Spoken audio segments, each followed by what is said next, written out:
Buenos días, bienvenidos y bienvenidas al tercer café con gobernanza del PNUD, o gobernanza con café, si lo prefieren. El primero de los cafés trató la percepción de desigualdad en América Latina y el Caribe vista por los jóvenes. En el segundo café hablamos de temas un poquito más concretos, como las reformas necesarias en el Estado y sobre todo si eso es posible, visto por tres jóvenes latinoamericanos que han tenido o tienen responsabilidad en los temas del Estado. Este tercer cafetito tiene que ver con las reglas del juego. Si queremos transformar la región, si, digamos, los efectos de la pandemia obligan a hacer un repensamiento estratégico y profundo de algunas de las circunstancias que de alguna manera determinan nuestra gobernanza, nuestra gobernabilidad, hay que revisar algunas reglas del juego. Pero ¿cuáles son los cambios que ha producido la pandemia? ¿Cuáles son esas reglas del juego? ¿Por qué hay que cambiarlas? Para reflexionar sobre estos temas tenemos con nosotros hoy tres brillantes analistas, tres personas que han tenido responsabilidades de gobierno y tres personas que han trabajado también, casualmente, con el Programa de Naciones Unidas para el Desarrollo en algún momento. Empiezo en primer lugar por Isabel Samaló.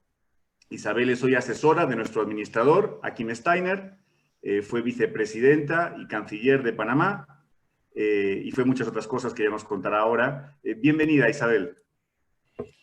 Hola, Pablo. Buenos días. Muchísimas gracias. Un saludo a todos. Un placer encontrarme con ustedes para este cafecito, un hábito latinoamericano tan común y que hoy nos trae para hablar de temas que parecieran no ser del día a día, pero que son absolutamente del día a día, y es un poco lo que hemos venido encontrando en estas consultas, de lo cual yo me alegro muchísimo. Bueno, para contarles un poco más de mí, y Pablo decía, bueno, que fui vicepresidenta de Panamá, no una carrera usual para nada. Yo realmente no pertenezco a ningún partido político, nunca pertenecí, y como vicepresidenta corrí como independiente.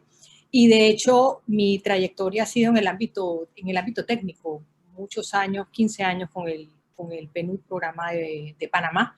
Entré como oficial de programa para manejar los temas de gobernanza y terminé manejando el programa.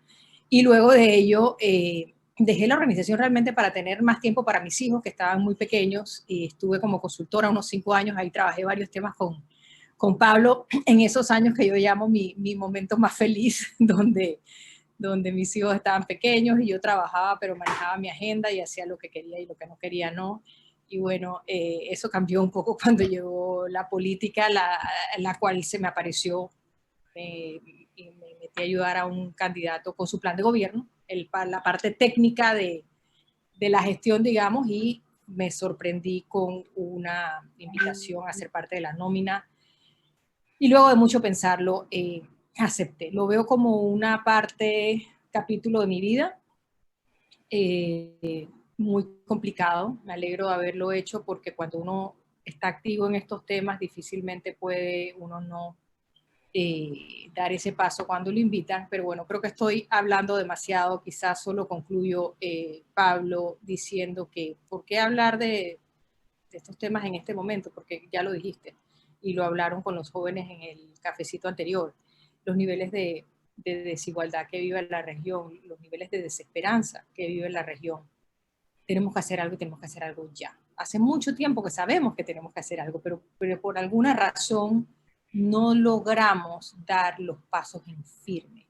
Y realmente yo quiero mirar COVID-19 como una oportunidad para hacer borrón y cuenta nueva, y asumir que no podemos, como se viene diciendo, intentar regresar a lo mismo, sino tenemos que construir algo mejor. Así que me quedo allí por ahora en esta ronda. Muchas gracias, Isabel. No dijimos que también eres la coordinadora de la iniciativa de gobernanza efectiva, una de las culpables, junto con nuestro director Luis Felipe López Calva, de que tengamos estos cafés. Entonces, pues bueno, creo que vale la pena mencionarlo. Lucía, ya aparte de saludarte, te pido también, por favor, que nos hagas una breve reseña personal, sobre todo para que la gente te conozca un poco más. tú eres una de las mayores expertas de la región en seguridad ciudadana, pero eres muchas cosas más. Entonces, brevemente, por favor, haznos una rápida de esas bios. No, por supuesto. Muchas gracias, Pablo, al PNUD, a todo el equipo allá en Panamá. Bueno, en general, en el PNUD es bueno estar acá con Isabel y Álvaro. Estas son de las discusiones que hay que aprovechar de tomar y de tener. Creo que el COVID, como dijo Isabel, nos trae un montón de cosas positivas, además de lo negativo, de por supuesto estar encerrados, en mi caso ya casi 7 meses o un poquito más. Pero dentro de lo positivo es esta posibilidad de encontrarse con viejos amigos y hacer nuevos amigos por estas redes que uno a veces hubiera desestimado previamente.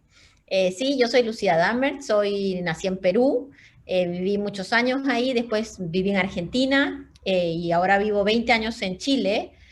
Siempre me he dedicado a los temas de academia y de temas de política pública. Efectivamente soy socióloga, después hice una maestría en políticas públicas, después hice un doctorado en ciencia política, así que me he dado por todos lados en realidad. Y en general, los últimos 20 años, más o menos, un poquito más, he estado dedicada a los temas de seguridad, desde reforma de las policías hasta, digamos, temas de violencia juvenil, violencia contra las mujeres. He trabajado en prácticamente todos los países de la región, salvo Venezuela, no por un tema ideológico, sino porque nunca se dio en realidad. Y he trabajado tanto con gobiernos como con organismos multilaterales, entre ellos, por supuesto, el PNUD. Y ahora, bueno, me encanta la política, me encanta asesorar buenos políticos, en realidad, debería decir. No sé si sería candidata, porque encuentro que esa es una tarea que hay que tener una piel muy especial, como Isabel sabe muy bien, pero creo que nuestros temas, los temas del Estado de Derecho, los temas, digamos, de reforma de la institucionalidad, de las nuevas reglas del juego son cada día más importantes y hay que aportarlos tanto desde la academia como desde el debate público. Y en ese sentido yo siempre he tratado de estar en esas dos vías, con un pie en la academia, pero no esta academia hiperformalista, preocupada principalmente del paper que se publica en inglés y que no lee nadie o lee muy poca gente, sino también tratando de traducir esto que se hace en el mundo académico al mundo de las políticas públicas. Así que nada, encantada de estar acá nuevamente en contacto con el PNUD y vamos a ver cómo nos va con el café. Yo por lo pronto tengo el mío, así que ese ya es un avance. Vale, yo también, yo me traigo mi taza mexicana para el ejercicio. Muchas gracias, Lucía. Ahora voy a pasar la palabra a Álvaro. Álvaro, me corregirá si me equivoco, es exministro de Economía y de Energía en Chile, muchos años de carrera política y un gran analista. Yo pensaba cuando se iba a presentar a los tres que me da un poco de lata presentaros como lo que fuisteis, cuando en realidad yo os valoro mucho más por lo que sois, que es realmente lo que decía en un mensaje, lúcidos analistas, ¿no? Personas que tienen esa mirada por un lado transformadora, pero por otro lado también inspirada con la realidad de lo complejo que es el accionar del Estado. Entonces, Álvaro, te paso la palabra para que nos digas unas breves palabras de introducción. Muy bien, gracias por la invitación, Pablo, y un gusto compartir con Lucía e Isabel esta conversación.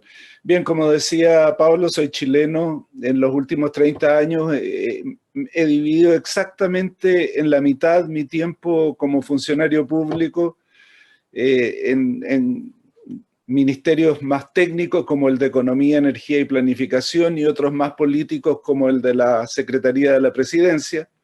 Y la otra mitad de mi tiempo trabajando con gobiernos de América Latina. Al igual que Lucía, he trabajado en todos los países menos Venezuela y por las mismas razones que Lucía, no porque no quisiera, sino que porque no he tenido la oportunidad. Ha sido una maravillosa experiencia poder conocer esas distintas realidades de América Latina, descubriendo que tenemos tantísimo en común y también importantes diferencias. Respecto al tema que nos convoca, la gobernabilidad después del COVID, yo quisiera señalar una cosa sobre eso. Creo que lo que nos convoca, el desafío que tenemos por delante, fue agravado por el COVID, pero como bien decía Isabel, tiene años de vida y reflexión.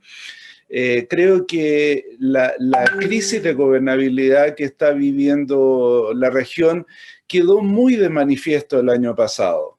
En prácticamente todos los países de la región, ciertamente en Chile y con gran potencia, se desarrollaron distintas formas de movilización social, pero todas ellas paralelas a la institucionalidad regular, dando cuenta de que la institucionalidad con que contamos no está dando abasto y que por lo tanto tenemos que hacer importantes cambios. Los venimos reflexionando hace mucho tiempo, pero ahora la ciudadanía lo está pidiendo literalmente a gritos. Por lo tanto, nos toca hacerlo y me encanta la oportunidad de poder compartir reflexiones con ustedes. Debo señalar que no me ha llegado el cafecito. Es que Chile queda un poco lejos de Bogotá, pero ahora ya cuando se restablezcan las comunicaciones creo que vamos a ser más ágiles. Bueno, pues entramos en materia. Este es un tema un poco escurridizo, porque realmente yo no recuerdo ningún taller, mira que recuerdo talleres regionales, y ustedes han participado en algunos de ellos por esa mirada regional que tienen los tres, ¿no? Tan rica y tan diversa y tan interesante, ¿no? Pero yo no recuerdo ningún taller discutiendo como tal las reglas del juego de la gobernanza, ¿no?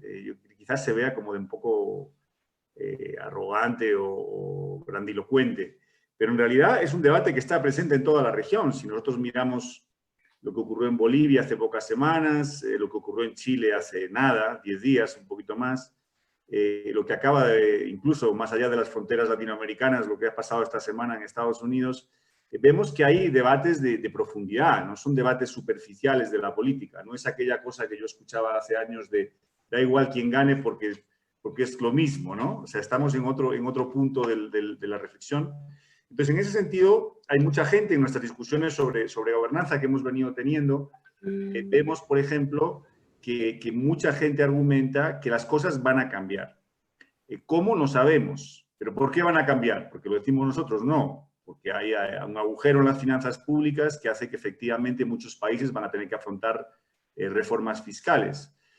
Porque la pandemia ha obligado a muchos países a iniciar procesos de cobertura, de protección social, de subsidios, llegando a gente a la que no habían llegado nunca. Aquí en Colombia, por ejemplo, donde yo estoy ahora, más de 3 millones de personas que no habían estado en los sistemas de subsidios, se ha llegado, digamos, a esos grupos, se les ha integrado de alguna manera en esa intervención pública.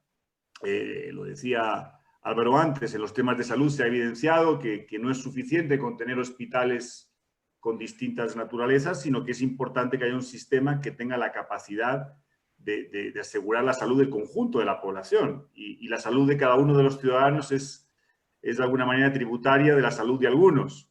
O incluso la propia contaminación. Nos paramos y de repente vimos que la contaminación no es algo inevitable, sino que se puede resolver simplemente con unos días que paramos, ¿no? Entonces, ¿qué estamos haciendo mal para vivir con una enfermedad oculta que se cobra años de vida de la población y a la que por las razones que sean, probablemente porque son temas de largo plazo, no hemos sabido dar respuesta? Entonces, en este abanico de realidades se plantean cuáles son esas reglas del juego que no hemos logrado tener de manera correcta y que de alguna manera se han agravado con la pandemia. Pero ¿cuáles son? Yo les pregunto, ¿cuáles son esas reglas que se pueden cambiar o que se deben cambiar? ¿Por qué? ¿Cuáles son las cosas que ustedes piensan que en una lógica de reducción de la desigualdad en la región, real, profunda, que incluso pueda impactar en la percepción, ¿no? Que no es lo mismo que puedan tener los ciudadanos y en particular los jóvenes? ¿Cuáles son esas reglas del juego en vuestra opinión? Y para eso voy a seguir el mismo orden con el que empecé y le voy a dar a la palabra a Isabel, no porque sea la directora de la iniciativa, sino simplemente por pura cortesía. Isabel. Porque soy la más joven, probablemente, porque Lucía claramente... Miren, realmente, ¿cuáles son esas reglas que habría que cambiar? Creo que las consultas nos han llevado definitivamente a mirar la parte tributaria, ya tú la mencionaste, Pablo.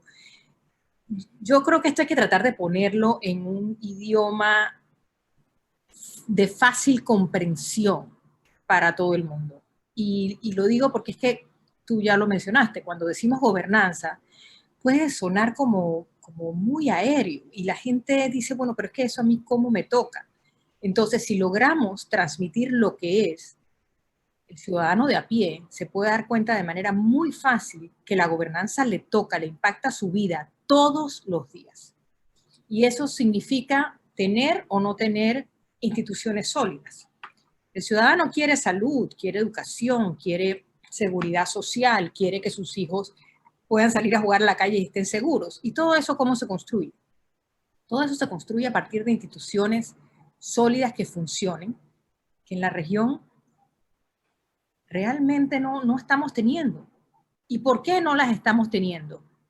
Yo diría que no hemos logrado, y lo dijo el presidente Lagos en la sesión de las consultas en la cual él participó, América Latina supo llevar a lograr la democracia, pero no hemos sabido gobernar en democracia. No hemos logrado tomar esas medidas que hagan que para el ciudadano de a pie vivir en democracia represente llenar sus expectativas.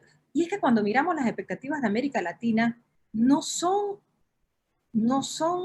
ciencia nuclear. La gente quiere vivir tranquila, la gente quiere tener una vida digna, la gente quiere tener una vida de calidad, pero no estamos logrando que el sistema dé ese resultado. Y eso pasa por la gobernanza. Además de las instituciones, también se mencionó ya el tema tributario. Los temas cuestan. La educación de calidad cuesta, la salud de calidad cuesta. Miremos lo que nos ha traído COVID-19 y cuántos de nuestros ciudadanos no tienen acceso a protección social. En otros países con sistemas más robustos de protección social, te fuiste para tu casa y te llegó algún tipo de ayuda de manera inmediata. Nosotros acá estábamos dando tumbos de cómo dábamos la ayuda, si eran bolsas de comida, si eran transferencias directas, a quién se la dábamos, a quién no se la dábamos, porque no tenemos los sistemas, no los hemos logrado construir. Y también eso requiere recursos. Pero eso lleva también a otro problema, que es un problema de la gobernanza. También la gente está cansada de que no sabemos exactamente a dónde se van los dineros, a dónde se van los recaudos. Entonces sabemos que necesitamos más recaudos. Quienes nos dedicamos a estos temas y podemos mirar que América Latina tiene una tasa tributaria bastante más baja que los países de la OCDE. Bueno, no podemos aspirar a tener los sistemas que tienen los países de la OCDE si tenemos la mitad de los recursos para construirlos. Pero es que también esos recursos que se van por las rendijas, y no vamos a entrar en mayores detalles, pero que se van por las rendijas, y la gente lo ve. Las redes sociales también nos llevaron a que la gente se dé cuenta que, bueno, pero yo no tengo acceso a esto, pero es que mis vecinos lo tienen en exceso. ¿Y por qué? Y no voy a tolerarlo más. Y creo que Chile fue una muestra que a todos nos sorprendió. A mí me sorprendió, ciertamente. No creo que me hubiera esperado esa situación de un país como Chile, pero creo que es un llamado a atención. Nuestras poblaciones no están más dispuestas a que todo siga igual y que esta sea una región de privilegios y que haya ciudadanos quienes no logran cambiar su condición y la de su familia por más que se esfuercen. Por más que se esfuercen. Entonces, me quedo allí, pero ese sería como un primer abordaje, Pablo, de lo que tenemos y por qué hay que cambiarlo. Gracias, Isabel. Escuchándote, me quedaba fascinado de una frase que se dice muy poco, ¿no? Y es que efectivamente, ¿cómo queremos aspirar a tener sistemas sociales, bueno, digamos, amplios o comparables en algún caso con los que hay en algunos países de la OCDE cuando recaudamos la mitad de los impuestos? Suena tan lógico y tan potente que uno se pregunta por qué no se escucha más eso, ¿no? Y es que evidentemente cobrar impuestos nunca es un tema popular, ¿no? En ningún país del mundo, y quizás, no sé, sobre eso también nos podrá decir Lucía y Álvaro más cosas. Lucía, tus primeras reflexiones al respecto, por favor. No, primero estoy totalmente de acuerdo con Isabel. Efectivamente, tenemos entre manos un proceso, digamos, de transición, yo creo que histórica, primero. Estamos como en una encrucijada, efectivamente. En muchos países la encrucijada es, yo creo que democracia o aristocracia, ¿ah? Y eso resume tres reglas del juego que me parece son importantes de destacar, que al final nos llevan a un juego distinto. porque en el fondo durante todos estos años nos hemos ido buscando cómo hacer para que el juego que tenemos definido, ¿cierto?, cambie algunas reglas para ver si el que está más atrás puede llegar corriendo igual. Y creo que vamos a tener que cambiar el juego. ¿Y eso por qué? Por tres cosas. Uno, porque la relación ciudadanía-política se transformó totalmente. Se transformó totalmente por las tecnologías, se transformó totalmente porque la gente más joven que nosotros por lo pronto, mis hijos, están interesados en temas súper específicos que a nosotros era como el capítulo 7º del plan de gobierno. Pero hay muchos jóvenes que organizan su participación política o su visión política a partir de definiciones de vida. ¿Ah? Entonces, esa relación ciudadanía-política en América Latina empieza a hacer crujir lo que son los partidos políticos tradicionales, partidos políticos que siguen pensando en cómo hacer para que el juego funcione, y eso creo que va de la mano de un segundo elemento, y es la relación, y bien lo ha explicado Isabel, que es la relación Estado-ciudadanos, ¿cierto? Porque en muchos países latinoamericanos lo que pasó es que el Estado, la élite política y empresarial, le decía al ciudadano, ustedes salgan de la política, voten una vez cada ciertos años, no se preocupen que acá hay un grupo de gente que va a resolver los problemas. Entonces les llegará la comida, si hay un terremoto, llegará la asistencia, ¿cierto? Y nosotros desde, no sé, las conversaciones de la alta política o la alta economía, resolveremos los problemas ambientales, digamos, los problemas de Estado. Eso ha cambiado también. El ciudadano quiere estar más presente y quiere estar más presente con cosas como el tema ambiental, donde la discusión entre desarrollo económico y costos ambientales ha cambiado en 15 años sustancialmente en muchos países latinoamericanos, donde antes se decía, bueno, los costos del desarrollo económico son que nos quedamos sin glaciares, qué pena, ¿cierto? O que se va a tener que talar el Amazonas, bueno, es un poquito, y hoy día muchos activistas, mucha gente que entra en la relación con el Estado te dice ni un árbol. Y es gente que, y como yo creo que también lo vemos en Estados Unidos, es gente que tiene una capacidad de vinculación ciudadano-Estado distinta. Eso significa un Estado, entonces, mucho menos centralizado, mucho más horizontal, mucho menos burocrático. Y con esos tres desafíos tenemos, digamos, la radiografía del Estado latinoamericano en crisis, porque nuestros estados son copia, digamos, de los estados europeos, pero de hace 100 años, ¿cierto? Todo en papel, densos en procedimiento, densos en burocracia, etcétera.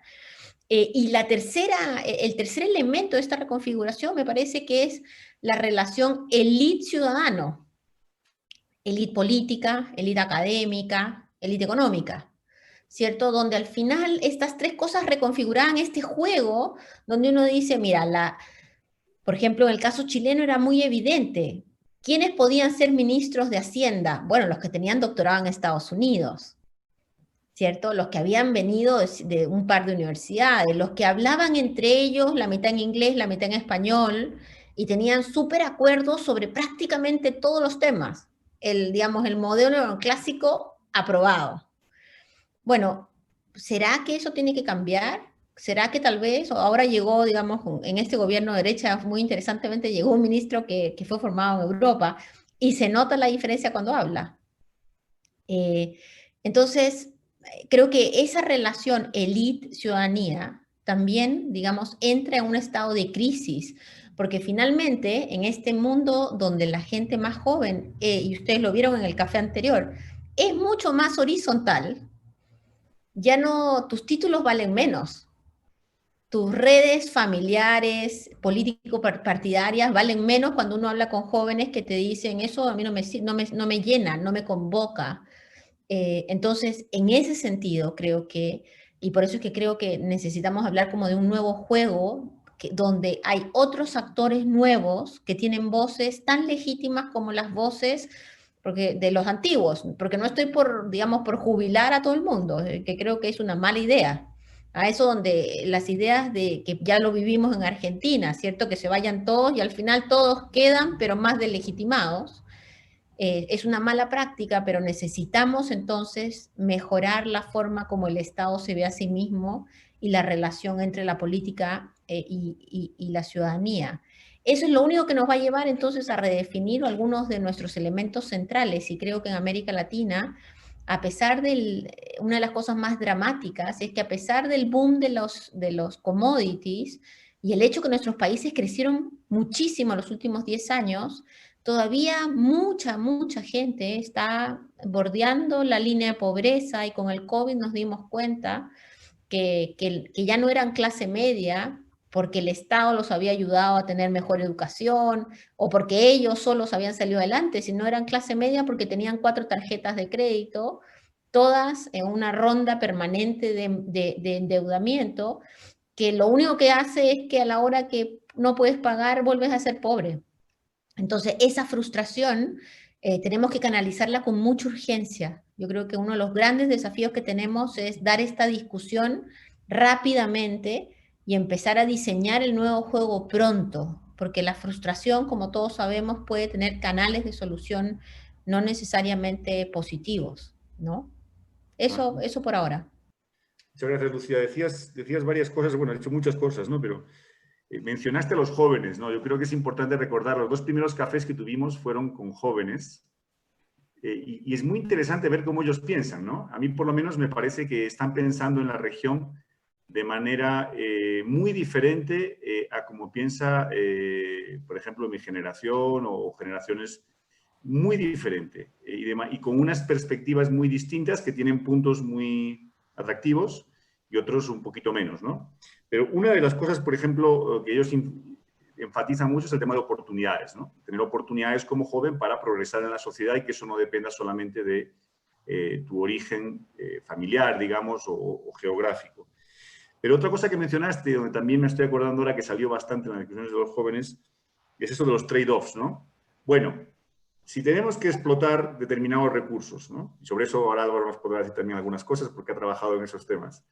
Y esos recursos tienen unos costos para la sociedad, costos que pueden ser ambientales o de otro orden, y algunos beneficios también. ¿Cómo medimos esos beneficios y esos costos? ¿Y cómo hacemos esos trade-offs? ¿Quién los decide, no? ¿Y hasta qué punto? Y creo que hay discusiones, por ejemplo, entre lo económico y lo ambiental que la juventud trae muy fuerte. O sea, ellos no se conforman con decir queremos temas sociales, por tanto, hagan lo que tengan que hacer para que tengamos eso, sino que ellos están exigiendo una visión más integral de los desafíos, ¿no?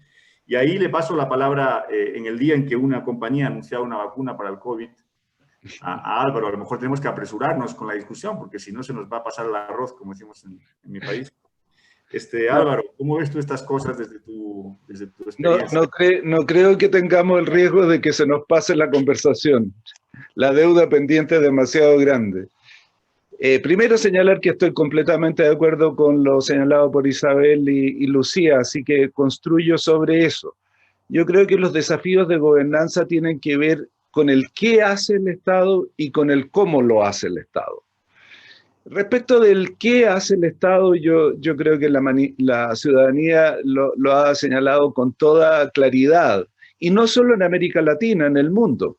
Hay un informe de Naciones Unidas que señala a la última década como la década de mayor violencia a nivel global, de mayor cantidad de manifestaciones sociales, donde los conflictos se trasladan hacia dentro del territorio y no entre países. Y si uno observa los conflictos que han ocurrido en América Latina y en el mundo, constata que son todos por uno de 2 temas o por ambos: desigualdad social y carencia social, protección del medio ambiente y cambio climático. Esos son los 2 grandes temas que convocan a la ciudadanía hoy día, y respecto de los cuales el Estado es el llamado a hacer algo al respecto. Y para que el Estado haga algo, particularmente, o haga lo que tiene que hacer, particularmente en América Latina, es clave lo que Isabel señaló. Con los recursos que los estados de América Latina, quizás con la excepción de Brasil, Uruguay y Argentina, que tienen cargas tributarias mayores que el resto, es completamente imposible que los estados latinoamericanos asuman los desafíos que tienen. Tenemos que aumentar la carga tributaria de manera muy significativa. si nos comparamos con la OECD, en los tiempos en que los países de la OECD tenían los niveles de ingresos de nuestros países, no con la OECD actual, tenemos una carga tributaria de casi 10 puntos menos que lo que nos corresponde. Eso es casi duplicar la carga tributaria en algunos países y aumentarla en 50% en todo el resto. O sea, un cambio de extraordinaria significancia. Y por supuesto, el aumento en la capacidad fiscal tiene que ir acompañado también de una mejora en la efectividad con que opera el Estado. Pero condición sine qua non es que los estados de América Latina cuenten con mayores recursos que lo que hoy día tienen. Parte de ese desafío, además, se puede asumir de una manera que corrija otros problemas. Por ejemplo, los impuestos a los contaminantes que producen el calentamiento global. Es una manera de recaudar y al mismo tiempo de inducir mejores comportamientos en la ciudadanía. Pero pongo la atención en el primer desafío, que es recaudar más. Segundo, y muy vinculado con lo que señalaba Lucía, ¿cómo lo hace el Estado? El Estado latinoamericano ha sido administrado por las élites económicas y políticas desde siempre, siguen ostentando un poder absoluto, pero están completamente deslegitimadas. Por lo tanto, grandes transformaciones no van a surgir de una élite deslegitimada. Requiere de canales de comunicación con la sociedad para que ésta se haga parte de esos cambios, del diseño, ejecución y evaluación de esos cambios, de manera que sean legítimos y sean por lo mismo sostenibles en el tiempo. Un buen ejemplo es lo que nos ha ocurrido en Chile en los últimos años. Esta escasez de recursos para asumir los desafíos sociales es patente desde hace décadas. Varios han propuesto corregirla. Ninguno de los cambios ha durado más de un gobierno y se han retrocedido o no se han completado en su ejecución porque no se generó un entendimiento social que forzara la estabilidad del cambio o que incluso más legitimara el cambio. Por lo tanto, junto con reorientar el quehacer del Estado, tenemos que reorientar cómo opera el Estado. Y yo creo que hay dos o tres claves fundamentales. La más importante, por lejos, es abrir canales de participación ciudadana. A todos los niveles del Estado, a nivel nacional, a nivel estadual, al nivel local. En muchos de nuestros países, en algunos más que en otros, existe en la ley la disposición a fortalecer la participación ciudadana. En Colombia probablemente donde está más avanzado, pero del dicho al hecho hay demasiado trecho. No quedan más que palabras bonitas escritas en algún papel. La realidad de la participación es casi inexistente. Y no solo porque no existen canales, sino que también porque se ha debilitado enormemente el capital social de nuestros países. Los niveles de organización y representación ciudadana con voz propia son prácticamente inexistentes en un momento en que la ciudadanía desconfía de la política y por lo tanto desconfía del único canal que tuvo históricamente para participar de manera efectiva. Repensar el Estado hacia un Estado más abierto en términos de la OECD o más participativo es una condición indispensable. Segunda condición, transparencia y anticorrupción. Esas son muchas de las rendijas que Isabel muy bien señalaba. Y nuestros estados claramente no se caracterizan por ser transparentes, que es el primer paso para evitar la corrupción. Y tercero, solo a nivel de título, requerimos un Estado que induzca la colaboración. Los grandes desafíos del futuro no van a ser asumidos de manera efectiva ni por el Estado ni por el sector privado. Requieren de la colaboración del Estado, el sector privado, el mercado, digamos, y la ciudadanía. Y objetivos muy diversos. Si queremos enfrentar el cambio climático, no podemos basarnos exclusivamente en nuevas normas. porque se requieren cambios de comportamiento de las personas, como bien lo señalaba Pablo hace un momento. Bastó que se disminuyera el tráfico producto de la pandemia para que el aire mejorara. Eso no se va a hacer por una norma, eso requiere de un compromiso ciudadano y por lo tanto de su participación. Si requerimos incrementar el valor agregado de nuestras exportaciones de recursos naturales, que es básicamente lo que exporta a América Latina, requerimos un esfuerzo de innovación que no va a provenir de nadie en particular, sino de la colaboración del mundo científico, del mundo empresarial, de los trabajadores que contribuyen con buena parte de la innovación productiva. De nuevo, con instancias de colaboración que nuestros países no tienen y que el Estado debe inducir, porque no puede forzar. Sin cambios en el qué y el cómo hace el Estado, creo que los objetivos que nos hemos propuesto van a permanecer inalcanzables. Gracias, Álvaro. Muy interesante lo que planteas. Yo ya voy a hacer una última pregunta de cierre, porque la verdad que esta discusión, más que un cafetito, nos daba por un buen almuerzo, ¿no? Quizás para llegar hasta una cena después. Pero sí preguntaros algo ya mucho más pedestre, que es concretamente en esta discusión que hay hoy sobre el tema de estas transformaciones o estas nuevas reglas del juego, sobre el tema impositivo, sobre tantas cosas, y pensando en esta lógica de un Estado más abierto, de la importancia de la transparencia, de las relaciones colaborativas y participación de la ciudadanía.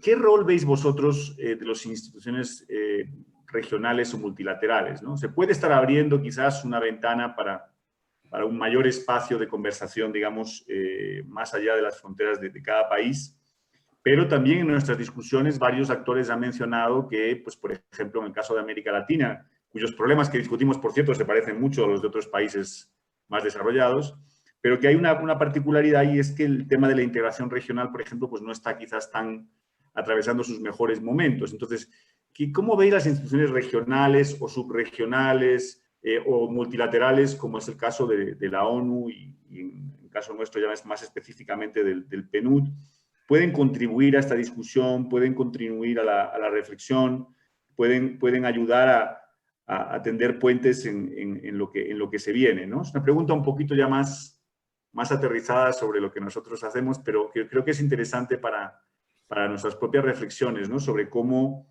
acompañar y cómo no estropear también, ¿no? Porque también se trata simplemente de que sumemos a una reflexión que está caminando. No sé quién se anima de los tres a empezar, si cambiamos el orden o le doy la palabra a Isabel para que arranque. Entonces, no sé, ¿por qué no hacemos al revés? Álvaro, y así ya enlazas con tu último discurso y luego vamos Lucía y cierra Isabel. Muy bien, con mucho gusto. Mira, yo creo que los organismos internacionales y muy particularmente el PNUD tiene un enorme papel que jugar en sintonía con lo que ha venido haciendo hace muchos años, pero con mayor urgencia por las condiciones actuales. Creo que para enfrentar los problemas que tenemos en América Latina no tenemos que inventar nada nuevo. Tenemos que traer buenas experiencias del resto del mundo o incluso de nuestros propios países. Y ese, a mi juicio, es el rol fundamental de los organismos internacionales, cross-pollination. Y lo voy a ejemplificar con dos cosas que a mi juicio son urgentes y que han salido en nuestra conversación. El tema tributario. Uso a Chile como ejemplo. Si uno suma la evasión, la elusión y el gasto tributario, o sea, no hablo de tasas ni de niveles tributarios, sino que evitar el mal uso de los sistemas tributarios. En el caso chileno, la suma de evasión, elusión y gasto tributario asciende a 10 puntos del producto. O sea, si se resuelven esos problemas que ni siquiera requieren cambios de ley en la mayoría de los casos, hemos resuelto nuestro problema de escasez de recursos públicos. Álvaro, te interrumpo un segundo. ¿Puedes hacer una pequeña puntualización sobre el tema del gasto tributario para el que no esté tan familiarizado con el concepto? El gasto tributario son básicamente las exenciones, los beneficios tributarios que se le dan a algunos y que terminan redundando en menos impuestos. Entonces, es otra forma de no pagar los impuestos que existen. Entonces, si tan solo se cobraran bien los impuestos que existen, podemos resolver el tema. Y esa es una práctica muy bien desarrollada en los países más desarrollados, que la podemos importar sin ningún problema, salvo, por supuesto, la oposición de los que hoy día se benefician de ello, que son justamente los que ostentan el poder. Pero la tecnología está disponible y creo que los organismos internacionales pueden jugar un rol en ello. Segundo, procesos de compromiso y participación ciudadana con los cambios que hay que hacer. Si uno mira la evolución de los países desarrollados, prácticamente en todos ellos, frente a grandes crisis, la respuesta ha sido la misma. Después de la Primera Guerra Mundial en algunos países y después de la Segunda Guerra Mundial en prácticamente todos los países de Europa, crearon los consejos económicos sociales como una institución de participación ciudadana que comprometiera a los ciudadanos con los cambios que había que hacer. Después de la gran revolución tecnológica, en prácticamente todos los países nórdicos se crearon las comisiones del futuro con distintos nombres para exactamente el mismo desafío. Lo mismo se hizo en Corea, en Singapur, en los países que asumieron positivamente los desafíos. En América Latina no hay ningún país donde esto exista.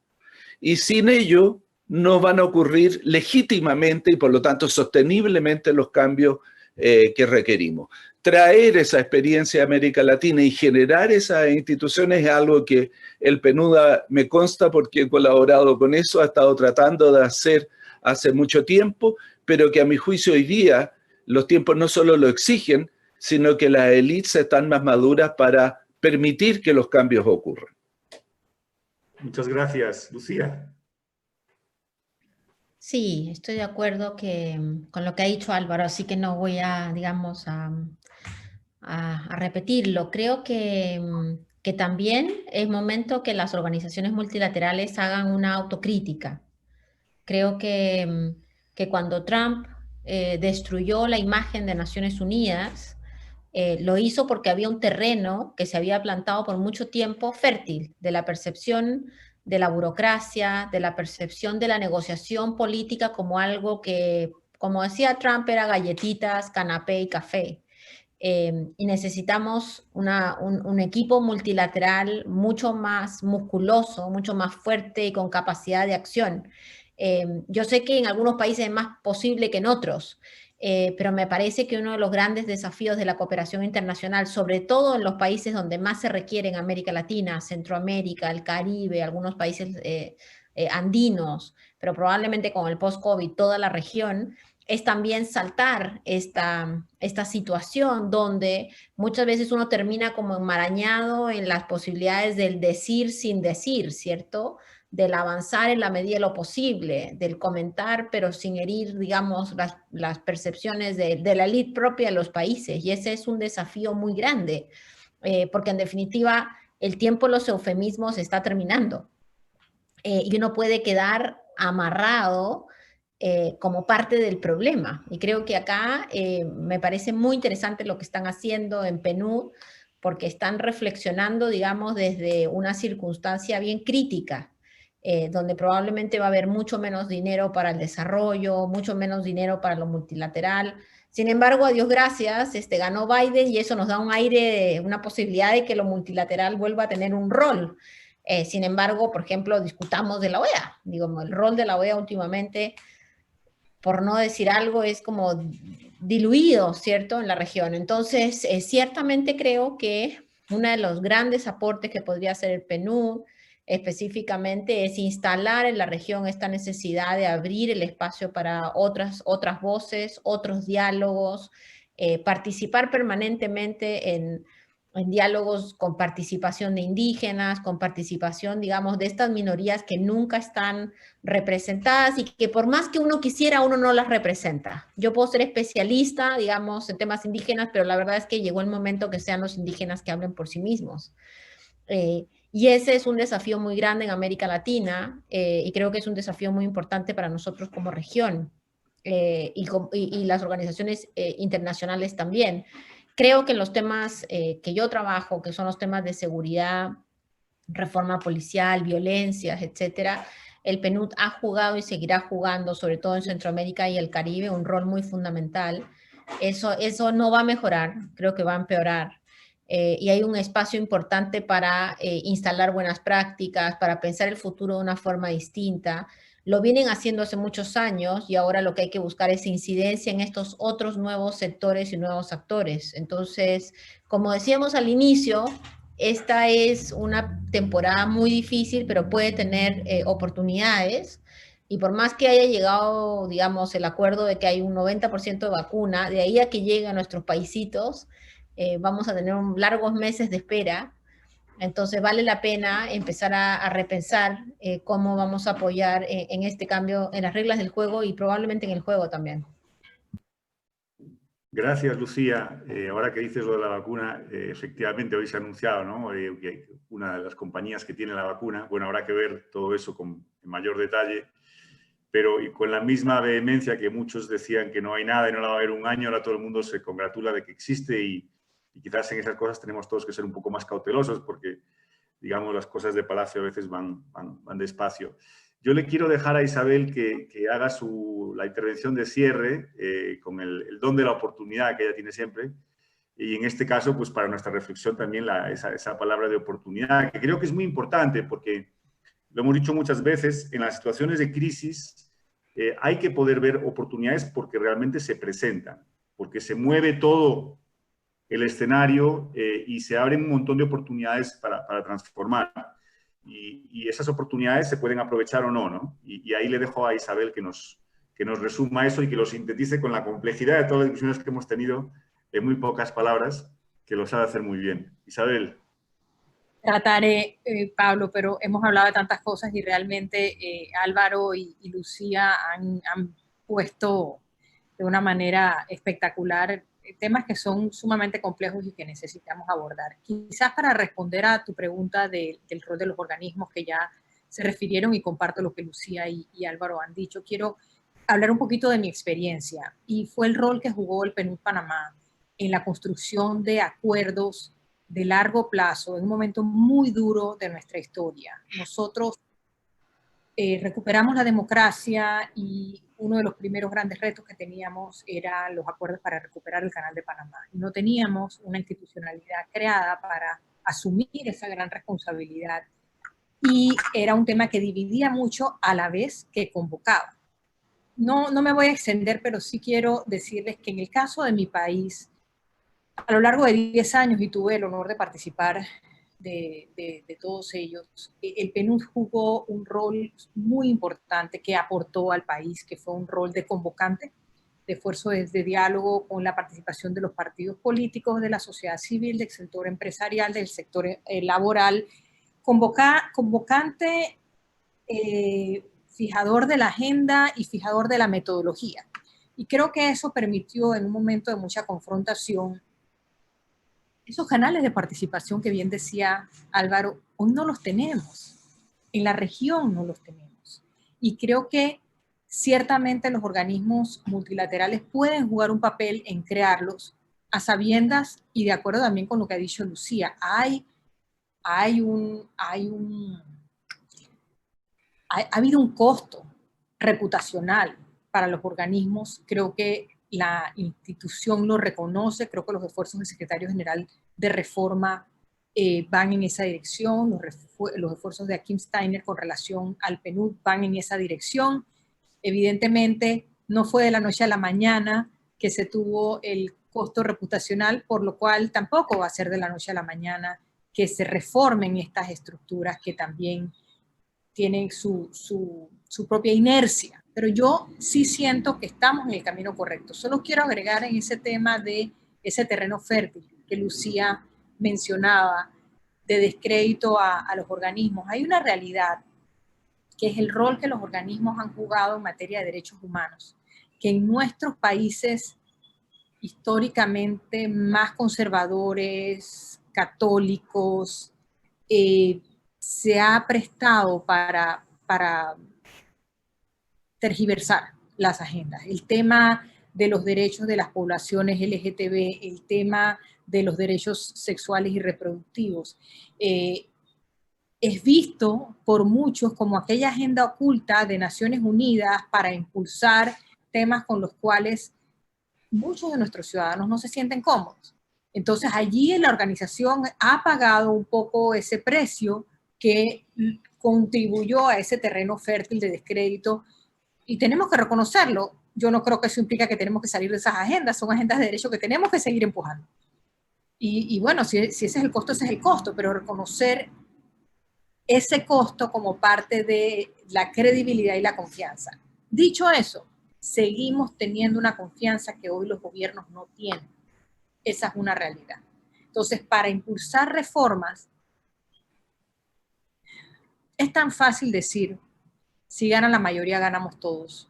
Pero no es tan fácil en una región absolutamente impregnada por privilegios, donde no es tan evidente que si hacemos este cambio para que ganen todos, la pérdida que yo voy a tener en el inmediato, siento que la voy a recuperar. Entonces, esa presencia de esos privilegios en todas las decisiones, yo les digo, salí del gobierno hace 1 año y medio, y sí les quiero decir que mi sentir fue que cuando hay agendas duras de temas que sabemos que tenemos que empujar, los gobiernos nos quedamos un poco solos. La presión ciudadana está allí para las demandas, no tanto está allí para esa voz de esto es lo que hay que hacer. Y la realidad es que los gobiernos tienen una cierta cantidad de capital político, no es infinito, y es una realidad que tienes que luchar con la gobernabilidad de tus asambleas, y es una realidad que tus ciudadanos no están todos de acuerdo. Entonces, a la hora de hacer las luchas, los ciudadanos están allí para las críticas, siempre. No necesariamente están para reconocer y para empujar cuando se están haciendo luchas duras que no son fáciles. No estoy diciendo que los gobiernos son la última Coca-Cola del desierto y que no han podido hacer los cambios porque los ciudadanos no los han dejado. No, lejos de eso. Aquí los gobiernos somos absolutamente responsables y quienes hemos estado en gobierno en mayor o menor medida somos también responsables de lo que no logramos hacer o lo que debió ser distinto. Pero para responder, Pablo, yo sí creo que hay un rol y creo que es sumamente valioso que los temas se estén conversando. Creo que tenemos que trabajar para que los temas, estos, no sean los temas de quien tuvo una carrera técnica en el PNUD y luego entró a política y quien fue ministro varias veces y quien ha sido académica y estudiosa de los temas, sino del ciudadano de a pie que no tiene de ver cómo esto le puede cambiar su vida, porque es que es así, y en eso creo que tenemos una tarea todavía muy grande por recorrer y que tenemos que buscar mensajes más básicos, no porque los ciudadanos no puedan recoger mensajes que no sean básicos, sino porque... Simplificarlos. Simplificarlos, porque son temas del día a día, son temas del día a día y creo que si logramos hacer ese match, esos ciudadanos hoy empoderados, gracias a Dios, hoy conocedores de sus derechos y dispuestos a pelear por ellos, van a poder tener aún más herramientas en ese esfuerzo y buscar que entren en alianza con otras fuerzas, porque es que solo en alianza lo vamos a lograr, solo en alianza de los sectores políticos, económicos, sociales y gobierno lo vamos a lograr. No va a ser fácil, no va a ser fácil. Tenemos que reconocer, pero tenemos que reconocer que vamos a estar todos mejor. Entonces creo que por allí va la... Muchas gracias, Isabel, muchas gracias. Tenéis los tres el dardo en la palabra, como decía un escritor español, y creo que era Lázaro Carreter, realmente para explicar las cosas de manera muy, muy clara y sintética realmente. Hago 2 o 3 comentarios de cierre y con eso ya nos vamos para casa. El primero tiene que ver, cómo no, con la confianza, que es un valor clave que se quiere recuperar, pero que no es simplemente hablar de recuperar la confianza, sino que hay un montón de cosas que hay por detrás que pueden cambiar esa variable. Isabel decía también la confianza que puede haber en la ONU. Yo diría no tanto solamente la confianza que puede haber en la ONU, sino la falta de desconfianza, ¿no? Es decir, lo que yo veo, por ejemplo, que ahora no puedo mencionar algunos datos que tenemos, pero sí se ve que, aparte de que tenga un cierto grado de confianza, los que desconfían totalmente de la ONU son pocos. Entonces, eso es un punto de partida también interesante para estos procesos, porque justamente se trata de transformar relaciones y de construir confianza. Una mención a la Agenda 2030. Es una agenda que ustedes saben y hemos venido hablando, es una agenda transformadora. Es una agenda que es muy relevante para nuestra discusión y que requerirá sin duda pues, relecturas, pero que ahí está. Y que una de las cosas que dice y que de manera implícita es que se termina esa dicotomía entre norte y sur, ¿no? La Agenda 2030 implica a todos los países, ya sean, entre comillas, desarrollados o en desarrollo, y muchos de los temas que estamos conversando, insisto, trascienden ampliamente las fronteras latinoamericanas, ¿no? Esta dicotomía entre la ciudadanía y la política, la transformación, digamos, de la participación, todo eso que hemos venido conversando, yo diría que muchas veces, me lo comentó en el marco de las conversaciones un periodista español, me decía, estoy de acuerdo con todo, menos con que sea solo en América Latina el problema. Y por último, terminando ya con el tema de hoy, que son las reglas del juego, pues la importancia de conversarlas y de hablarlas sin que eso se convierta en un tabú, porque a veces uno tiene la sensación que plantear alguna de estas reformas es como ver completamente la discusión y se percibe como algo negativo. No lo es. Digamos que sí es verdad, como decía Álvaro, y lo es, que simplemente utilizando bien los recursos que tenemos legales a disposición para mejorar nuestros ingresos como Estado, para el Fondo Común, vamos a tener muchos más recursos para poder hacer, digamos, realidad esos sueños y esas oportunidades para todos los ciudadanos de un país, pues bueno, no es algo que debe ser tabú. Debe hablarse, debe de conversarse y debe de verse cómo se puede lograr eso de manera que las voces de todos, incluidos los que se suelen quedar atrás, pues estén en la discusión. Sin más digamos, conclusiones, quisiera agradecerles a los tres, a Isabel, por supuesto, con la que trabajamos muy de la mano, a Lucía, que hacía tiempo que no veía. Lucía, qué gusto verte de nuevo, y a Álvaro igualmente también, en el otro rincón de la región. Qué gusto veros de nuevo, qué gusto contar con sus puntos de vista y bueno, pues seguimos conversando. Y a los que nos están viendo, pues muchísimas gracias. Y seguimos contando con sus comentarios y con sus aportes a esta discusión de los cafecitos. Muchas gracias. Muchas gracias a todos. Chao, Isabel, Álvaro, Buenos Pablo. días, gusto verla.